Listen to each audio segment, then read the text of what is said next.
I spent the last 2 years working strictly from an iPad Pro. I previously had both generations of the 12.9-inch iPad Pro, and I loved them. I use them for everything, including writing, video editing, and recording podcasts.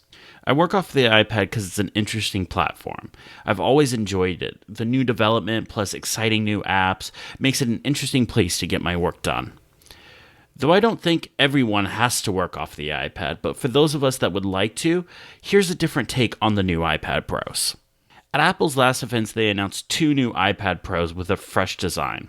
I decided to go with the 11-inch, 256GB Space Gray model. I've always gone for the bigger iPad, but I was curious if I could work off the smaller one.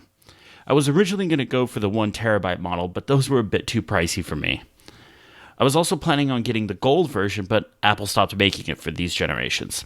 One of my biggest complaints about modern Apple is that the Pro devices cost more money but come in less color options. So far, I'm really happy with my decision. I feel the 11-inch is workable, but also extremely portable. Right off the bat, it's noticeable the iPad has been completely redesigned and rethought from the ground up. The screen on the smaller iPad Pro has gone from 10.5 inches to an 11-inch screen. The bezels, while minimal, give the users a good area to hold the device. This really helps prevent accidental touches. Apple is fond of calling it an edge-to-edge screen, and while I don't agree with that description, I see their point. Though it is a completely beautiful screen, I would say it's more minimalist bezels. The display is called Liquid Retina. While that sounds impressive, it turns out that just means it has rounded corners. The rounded corners do make the device feel more modern, though. It just looks and feels clearer than any past iPad displays. And for those artists or people wanting to do video editing, your color correction and your color reproduction will be incredibly accurate. It's an impressively beautiful display. The edges now have a flat design that remind me of the iPhone 5 days. This was clearly engineered so the pencil would have a place to be stored and charged along one of the long edges. When I first saw the design revealed, I was worried that it would make the device uncomfortable to hold, but I found that not to be the case. In fact, I really enjoy the design and I would love to see this come to the iPhone. The speakers on the iPad Pro have always been good, but they've been turned up to 11 on this model. They now have separate tweeters and subwoofers for a much louder and crisper sound. Overall, they're smaller speakers from the previous generation, but that doesn't degrade them at all. As someone who edits audio, I would feel comfortable just editing off these speakers. Just don't be that person in the coffee shop doing that. Apple's audio team is seriously killing it with these and other products like the HomePod and the iPhone. Apple, since the original iPad with the A4 processor, has been making their own custom chips for its iOS devices. With every year, they get faster and more capable. This year's A12X chip is no exception. The way we typically measure CPU performance is using Geekbench scores. The higher the score, the better the performance. And the scores for the A12X chip rival some modern Macs, including the MacBook Pro. I've been working in LumaFusion, and while my previous second generation was good at it, it would sometimes get hiccups when working with large timelines of 4K video. This new iPad Pro just rips straight through them. No hiccups, no slowdowns. The export times are also much faster as well. Same goes for podcast editing. There isn't anything I could throw at this iPad to make it feel slow. The chip is impressive, and there's no way I could ever go back to using one of the older iPads because of it. For somebody that works and lives off of an iPad doing creative work, having a fast device is incredibly important to me. With these new iPads, Apple said bye to the Lightning port on the iPad Pro and hello to USB-C. If you're previously all in on the iOS ecosystem, this might be a bit jarring. I had an abundance of Lightning cables and accessories, and frankly, they're just not usable anymore with the new iPad Pro, including the first generation Apple Pencil. In the new USB-C world, it's all about adapters, and I've ordered a few. I'm going to make a separate video focusing on the different kinds of adapters you can hook up to this thing, because it's a lot. But for right now, let's talk about what the USB-C brings to the iPad that Lightning did not. First, there's the ability to charge devices like the iPhone and AirPods. I found this to be incredibly handy the other day when my AirPods case died and I wasn't near a charger. I plugged my Nintendo Switch into the iPad and the Switch charged the iPad Pro. Honestly, I thought that would be the other way around, but I guess that means I have an extra battery case if my iPad ever dies. Next up is importing from a camera. You can plug a camera into it and it'll open the Photos app and you can just start importing photos or videos. This also happens when you plug an iPhone into it using the USB-C to Lightning cable. A lot of people have been talking about hooking up an external monitor as it's a new feature, but it's actually been around for a while, as long as you had the right adapter. But what's new is the ability to output 4K at 60 Hz. I unfortunately don't have a 4K display, but I do have a 27-inch 2560 by 1440 monitor, and it looks great. Apps can update to show different content on the external display than what's on the iPad. Unfortunately, apps I use every day, like LumaFusion, could benefit from this but have not updated to support it. Hopefully soon. I see the external monitor support as kind of a fad right now. I think if Apple made a monitor that was built for the iPad's aspect ratio, had touch inputs, and could be tilted, that would be a game changer. Or Apple could just add mouse support, and that would just make any monitor work well with the iPad. If you're going to buy a monitor specifically to hook up to the iPad, I recommend making sure the app you use supports it first. This is a review of hardware, but I can't help but wish the iPad at least had another USB-C port. I think with 2 ports, we'd be able to use the adapters that we need, whether that's a headphone jack, USB-A, SD card reader, HDMI, whatever, and also be able to charge at the same time. I don't think we'll see 2 ports on the iPad Pro anytime soon, but if we did get them, I think it would be great.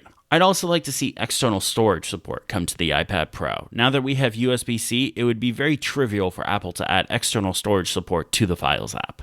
I'm happy to see USB-C come to the iPad Pro, especially before the iPhone. To me, this is Apple saying this is a real computer ready for the spotlight. The headphone jack has now been removed from these devices. Apple says it has to do with the liquid retina screen and not having enough room for the port.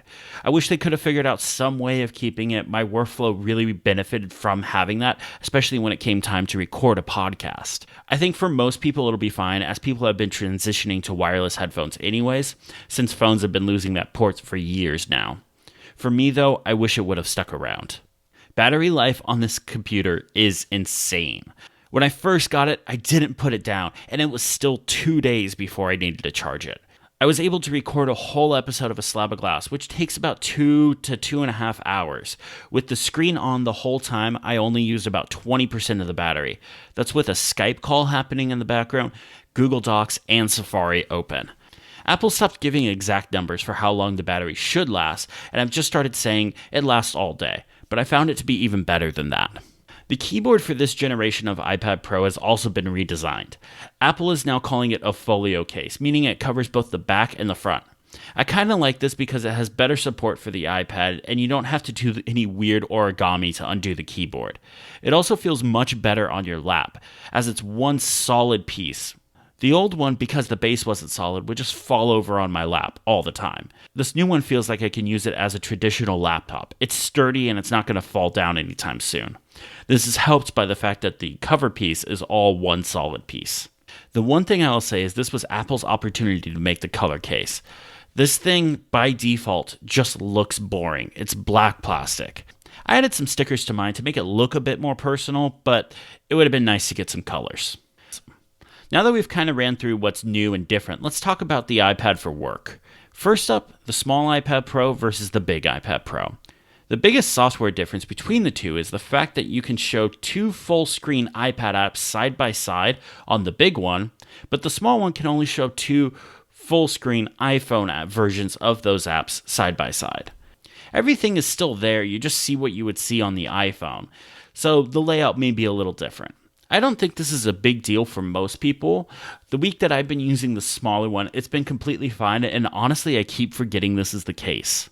I think overall, if you're going to do a lot of multitasking, the big one's going to be a better one to get. If you travel a lot, move around at work, go to meetings, work on the couch, or really any non-desk area, this is where the smaller iPad Pro excels. It's great at being super portable, but at the same time, a very capable machine. I love the 11-inch iPad Pro. It's a great machine to throw in a bag and take to a coffee shop or work. And unlike the 12.9, it's really easy to hold one-handed while sitting on the couch and working on the next shortcut I'm going to make a video about. But I think if you're somebody that works off the iPad primarily and spend most of your day working at a desk, you'll benefit a lot by getting the bigger one. For me, I feel like I'm constantly hunched over the 11-inch model while sitting at a desk. And until we get the Westworld-style tablets where they can unfold and make them bigger, I think the bigger iPad is a better bet for somebody like me that works at a desk a lot. Now, I'm not getting rid of my 11-inch iPad Pro. It's my favorite computer I've ever owned. I like the ability to work with it at any place. The 12.9-inch one is just too big or awkward to work with, mostly on the couch. So I'm probably going to get both. I know that may sound a bit excessive, but I spend a lot of time with these, and the 11-inch one works really great in some instances, and the 12.9-inch one to me is going to be my desktop workhorse machine. The 11-inch is sort of a backup computer that I can use to read Twitter and RSS, play games, build shortcuts on, and do some work that doesn't really require a really much bigger screen. I would also like to have a second iPad next to me as I'm working. This way I can reference any notes or previous videos I need to work at, almost like having two monitors. Plus, if we get a bunch of new features in iOS 13, I know I'm going to want a test machine because putting a beta on your iPad is not a good idea. One thing that seems to be happening is more and more pro applications are coming to the iPad. At the iPad event, we saw Photoshop being showed off, and it was really cool. It really is the full Photoshop. I'm going to brush up on my Photoshop skills so I can show it off to you guys when it comes out. Pun intended. All of these great third-party pro apps are coming out, but yet we have no pro apps from Apple yet. I really hope to see Logic, Final Cut, and Xcode come to the iPad soon. A big area of contention has been the iPad's OS. A lot of reviewers are calling it a large iPhone and the fact that you can't really get real work done on the iPad. They seem to be forgetting features like multitasking, drag and drop, dock, picture-in-picture, and that's fine because I partially agree with them. The iPad does need more robust features for a lot of people. I hear mentioned all the time that there isn't a native way to deal with zip files, and the best solution is a shortcut. But a lot of people don't want to go build a shortcut every time they hit a roadblock. I'd also love to see the ability for external storage support come to the iPad, and also the ability to have two windows of the same app side by side. I think that stuff is coming, but I think it's completely unfair to say real work can't be done on the iPad just because one job can't be done on it. I hear every day from people that work 100% off the iPad, and it's great to hear these stories.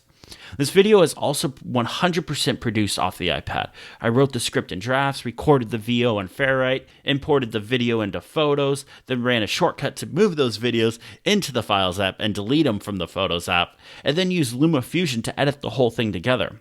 For almost 2 years, every single video of mine has been produced off the iPad, so I think it's ready for real work, but it's not done growing yet.